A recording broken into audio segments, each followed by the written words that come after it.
الحمد لله رب العالمين والعاقبة للمتقين والصلاة والسلام على سيد الأنبياء والمرسلين خاتم النبيين محمد وعلى آلہ وصحبہ اجمعین اما بعد۔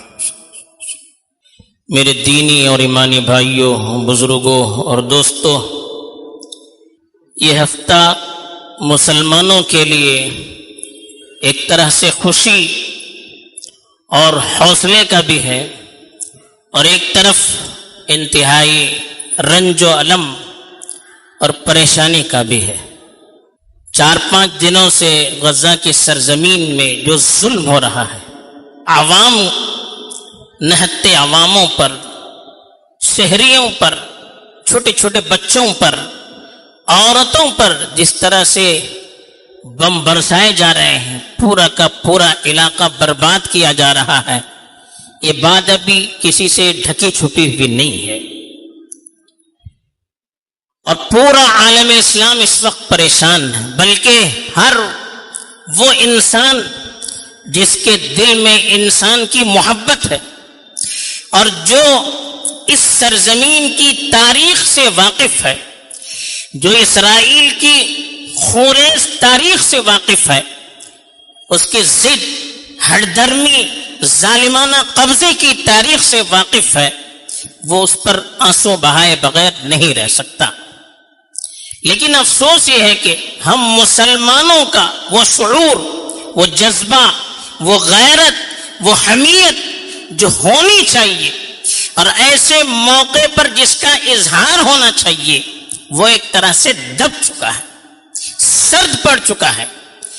دنیا کی محبت، دین سے دوری اور غفلت نے ہمیں ان سارے مسائل سے کوسوں دور کر دیا۔ حالانکہ یہ مسئلہ صرف مسلمانوں کا نہیں، یہ پوری انسانیت کا ہے۔ جس انسان کے دل میں انسانیت ہوگی وہ اس پر خون کے آنسو بہائے بغیر نہیں رہ سکتا، وہ اس پر احتجاج کیے بغیر نہیں رہ سکتا۔ اور خاص طور پر ہم مسلمان، ہمارے لیے تو پوری دنیا ایک گاؤں کی طرح ہے۔ ہر مسلمان دوسرے مسلمان کا بھائی ہے۔ انما المؤمنون اخوہ، قرآن مجید میں صاف فرمایا گیا کہ مومن تو آپس میں ایک دوسرے کے بھائی بھائی ہیں، اور حدیث میں مسلمانوں کے آپس میں ایک دوسرے سے محبت کرنے، ایک دوسرے کے دکھ درد میں شریک ہونے کی جو مثال دی گئی، ایک جسم سے دی گئی۔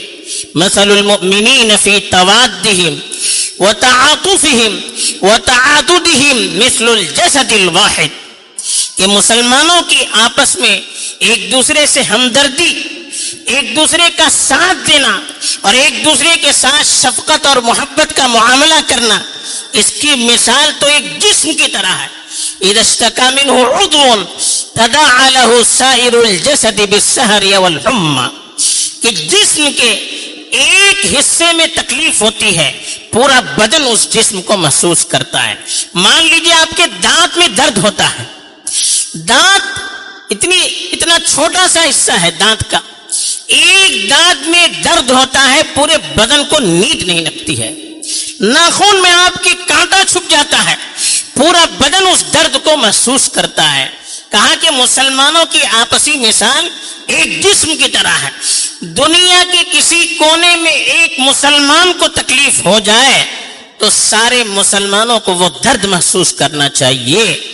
اگر وہ درد محسوس نہیں ہوتا ہے تو یہ ان کے ایمان کے سرد ہونے کی دلیل ہے، غیرت کے ختم ہونے کی دلیل ہے، حمیت کے مٹنے کی دلیل ہے۔ جیسے آپ کے جسم پر آلہ لگایا جائے، چاقو سے آپ کے جسم کے کسی حصے کو کاٹا جائے اور آپ کا جسم اس کو محسوس نہ کرے، تو یہ اس بات کی دلیل ہے یا تو جسم آپ کا مردہ ہے، یا جو حصہ کاٹا جا رہا ہے وہ حصہ مردہ ہو چکا ہے۔ تو احساس نہ کرنا یہ مردنی کی دلیل ہے۔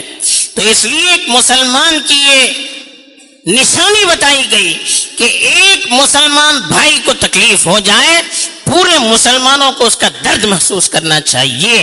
بلکہ ایک انسان کو اگر تکلیف ہو جائے، دوسرے انسان کو اس کا درد محسوس کرنا چاہیے۔ اور یہ فلسطین اور مسجد اقصی کی سرزمین یہ تو مسلمانوں کے لیے مقدس سرزمین ہے. قرآن نے اس کو کہا الارض المقدسہ، کہا پاکیزہ اور مقدس سرزمین کہا، اور کہا الذی بارکنا حولہ، یہ وہ سرزمین ہے جس کے ارد گرد اللہ تعالیٰ نے برکتیں رکھی ہیں. اس کو مقدس سرزمین کہا، برکت والی سرزمین کہا قرآن کے الفاظ میں. کیوں کہا؟ اس لیے کہ روئے زمین کی دوسری جو مسجد ہے وہ مسجد اقصی ہے. بخاری شریف اور مسلم شریف کی روایت ہے، حضرت ابو ذر رضی اللہ تعالی عنہ نے اللہ کے رسول صلی اللہ علیہ وسلم سے دریافت کیا کہ روئے زمین پر سب سے پہلی مسجد لوگوں کی عبادت کے لیے کون سی بنی؟ آپ صلی اللہ علیہ وسلم نے فرمایا مسجد حرام. یہ قرآن میں بھی ہے ان اول بیت وضع للناس للذی ببکہ، پہلی مسجد، پہلا اللہ کا گھر جو لوگوں کی عبادت کے لیے بنایا گیا وہ مکے میں ہے. پھر انہوں نے پوچھا دوسری مسجد کون سی ہے؟ انہوں نے کہا مسجد اقصی، جو آج بیت المقدس میں جو مسجد ہے، جو مسجد آج یہودیوں کے قبضے میں ہے. کہا کہ یہ دوسری مسجد ہے جو روئے زمین میں اللہ کی عبادت کے لیے بنائی گئی تھی. اللہ کے رسول صلی اللہ علیہ وسلم سے پوچھا گیا دونوں مسجدوں کے درمیان کتنا فاصلہ ہے؟ کعبۃ اللہ کی تعمیر میں اور مسجد اقصی کی تعمیر میں کتنی مدت کا فاصلہ ہے؟ فرمایا 40 سنہ، 40 سال کا فاصلہ ہے. تو 40 سال کے بعد مسجد حرام کی تعمیر کے 40 سال کے بعد مسجد اقصی کی تعمیر ہوئی ہے. تو اتنی پرانی مسجد ہے جس کو حضرات انبیاء نے تعمیر کیا، حضرت ابراہیم نے تعمیر کیا، حضرت سلیمان نے اس کی تعمیر مکمل کی. اور قرآن نے فرمایا کہ ان اول الناس بابراہیم للذین آمنوا للذین اتبعوہ وہذا النبی والذین آمنوا، کہ ابراہیم کے سب سے زیادہ قریبی ایک تو ان کے ماننے والے تھے، اور پھر یہ نبی اور اس نبی پر ایمان والے ہیں. یعنی ابراہیم علیہ السلام کے وارث ایک تو ان پر ایمان لانے والے تھے، اس کے بعد سب سے زیادہ اگر ابراہیم کی میراث پر کسی کا حق ہے تو اللہ کے نبی کا اور آپ کی امت کا ہے. اور حضرت موسیٰ کے بارے میں کہا نحن احق بموسیٰ، کہ موسیٰ کا حق ہم پر زیادہ ہے دوسروں کے مقابلے میں. تو موسیٰ کے بھی حقدار مسلمان، ابراہیم کے بھی حقدار مسلمان، عیسیٰ کے بھی حقدار مسلمان. تو یہ مسلمانوں کی سرزمین ہے. پہلی مسجد حرم کے بعد دوسری مسجد یہاں تعمیر ہوئی ہے. اور دوسری اس کی فضیلت یہ ہے اللہ کے نبی صلی اللہ علیہ وسلم نے تقریباً 16 مہینے یا 17 مہینے بیت المقدس کی طرف، مسجد اقصی کی طرف رخ کر کے نماز پڑھی ہے. آج ہم کعبۃ اللہ کی طرف رخ کر کے نماز پڑھتے ہیں. تو کعبۃ اللہ کی طرف رخ کر کے نماز پڑھنے کے حکم سے پہلے بخاری شریف کی روایت کے مطابق 16 یا 17 مہینے آپ صلی اللہ علیہ وسلم اور مسلمانوں نے بیت المقدس اور مسجد اقصی کی طرف رخ کر کے نماز پڑھی ہے. کتنی بڑی فضیلت! ہمارا پہلا قبلہ ہے، وہ پہلا قبلہ ہے جو آج یہودیوں کے قبضے میں ہے. تیسری جو اس کی فضیلت ہے، اللہ کے رسول صلی اللہ علیہ وسلم نے فرمایا کہ میری کعبۃ اللہ میں نماز پڑھنے کی فضیلت 1,00,000، حرم میں نماز پڑھنے کی فضیلت 1 نماز کے بدلے 1,00,000 نماز کا ثواب ملتا ہے. اور اللہ کے نبی کی مسجد میں ایک روایت میں 1,000 نماز کے، دوسری روایت میں 50,000 نمازوں کا ثواب ملتا ہے. اور بیت المقدس میں ایک روایت کے مطابق 500 نمازوں کا ثواب ملتا ہے، اور ایک روایت کے مطابق 1,000 نمازوں کا ثواب ملتا ہے. بیت المقدس میں نماز پڑھنے کی فضیلت الگ سے آئی ہے. 3 مسجدوں کی خصوصی فضیلت ہے جس کے لیے خاص طور پر جہاں نماز پڑھنے کے لیے ہم سفر کر سکتے ہیں. کسی اور مسجد کے لیے خاص طور پر سفر کرنا یہ صحیح نہیں ہے، لیکن 3 مسجدیں دنیا میں ایسی ہیں جن کے لیے سفر کرنے کی ترغیب دی گئی، جہاں جا کر نماز پڑھنے کی ترغیب دی گئی. لا تشد الرحال الا الى 3 مساجد. بخاری شریف اور مسلم شریف کی روایت ہے کہ سفر کر کے صرف 3 مسجدوں کے لیے خاص طور پر جایا جا سکتا ہے. ایک مسجد حرام دوسرے کہا مسجدی ہاذا یعنی مسجد نبوی، اور تیسرے کہا المسجد الاقصی۔ مسجد اقصی بھی ان مساجد میں داخل ہے جس کی طرف خاص طور پر مسلمانوں کو سفر کر کے جانے کا حکم دیا گیا۔ اتنی بڑی فضیلت ہے، بلکہ ابن ماجہ کی روایت میں ہے جس کی سند کو محققین نے صحیح بھی کہا ہے کہ حضرت سلیمان علیہ السلام نے جب اس کی تعمیر مکمل کی تو 3 دعائیں کی اللہ سے۔ ایک تو کہا کہ صحیح طور پر فیصلہ کرنے کی اللہ کی طرف سے انہیں صلاحیت مل جائے۔ دوسری دعا کی ایسی بادشاہت انہیں ملے جو دنیا میں ان کے بعد کسی کو نہ مل سکے۔ اور تیسری دعا یہ کی کہ اس مسجد میں یعنی مسجد اقصی میں اگر کوئی اس نیت سے آتا ہے کہ اللہ کی نماز ادا کرے، خیر کے ارادے سے آتا ہے، تو اس کی نماز پڑھنے سے پچھلے سارے گناہ معاف ہو جاتے ہیں۔ تو اللہ کے رسول صلی اللہ علیہ وسلم نے فرمایا کہ 2 دعائیں تو قبول ہو چکی، صحیح فیصلہ کرنے کی صلاحیت اور بڑی حکومت، یہ تو قبول ہو چکی، اور میری امید یہی ہے کہ یہ تیسری دعا بھی ان کی قبول ہوگی، یعنی جو بھی مسجد میں اقصی میں جا کر نماز پڑھے گا اس کے گناہ معاف ہو جائیں گے۔ چوتھی اس کی فضیلت یہ بتائی گئی کہ یہ وہ سرزمین ہے، اللہ کے رسول کو جب معراج میں لے جایا گیا، آسمانی دنیا پر لے جایا گیا، تو حرم شریف سے پہلا جو پڑاؤ ڈالا گیا وہ مسجد اقصی میں۔ سبحان الذی اسری بعبدہ لیلا من المسجد الحرام الی المسجد الاقصی، پاک ہے وہ ذات جو اپنے بندے کو مسجد حرام سے مسجد اقصی تک لے۔ قرآن نے کہا کہ اللہ تعالیٰ نے جب اللہ کے رسول کو آسمانی دنیا پر لے جانا چاہا تو حرم شریف سے پہلے ان کو مسجد اقصی میں اللہ کے فرشتے لے آئے۔ مسجد اقصی میں اللہ کے رسول صلی اللہ علیہ وسلم نے 2 رکعت نفل نماز پڑھی، پھر سارے انبیاء کی آپ نے وہاں پر امامت کی، یہ حدیث میں آیا ہے، مسلم شریف کی روایت ہے۔ سارے نبیوں کی اللہ نے مسجد اقصی، اللہ کے رسول صلی اللہ علیہ وسلم نے مسجد اقصی میں امامت کی۔ آپ اندازہ کر سکتے ہیں کتنی مبارک مسجد ہے۔ اللہ کے رسول نے خود نماز پڑھی، سارے انبیاء کو اللہ نے جمع کیا۔ آپ کیسے جمع کیا یہ اللہ تعالیٰ جانتے ہیں، اور اللہ کے نبی نے سارے نبیوں کی امامت کی۔ دنیا میں کوئی مسجد ایسی نہیں ہے جہاں پر سارے انبیاء یکجا ہو اور سب کی امامت اللہ کے رسول نے کی ہو، ایسی کوئی مسجد دنیا میں نہیں ہے۔ یہ صرف مسجد اقصی کا اعزاز ہے کہ اللہ کے نبی نے سارے انبیاء کی وہاں پر امامت کی، اتنی بڑی فضیلت۔ پھر وہاں سے اللہ کے نبی کو آسمانی دنیا کی سیر کروائی گئی۔ اتنی مقدس سرزمین ہے یہ، بلکہ اس سرزمین کو انبیاء کی سرزمین کہا گیا۔